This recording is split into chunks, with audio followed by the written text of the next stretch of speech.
Magandang hapon sa inyo ngayon at nanonood kayo sa JJ Network at tayo paghapon ngayon.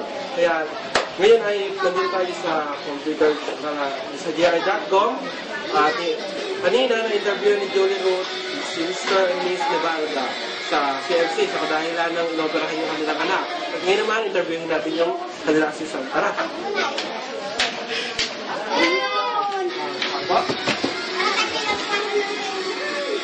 Kayo po ba yung assistant nila? Mayroon lang po mga konting katanong. Simula ko. Hindi na ba nahirapan nung unang pumasok dito? Hindi naman. Madali lang naman yung mga gagawin. Konting edit lang, tas print.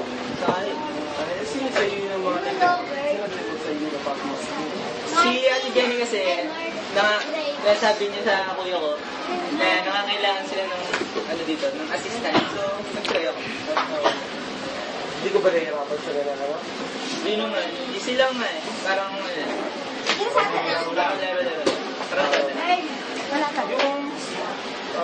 okay lang ba yung kinikita mo dito? okay lang. Sapat lang. Sapat lang.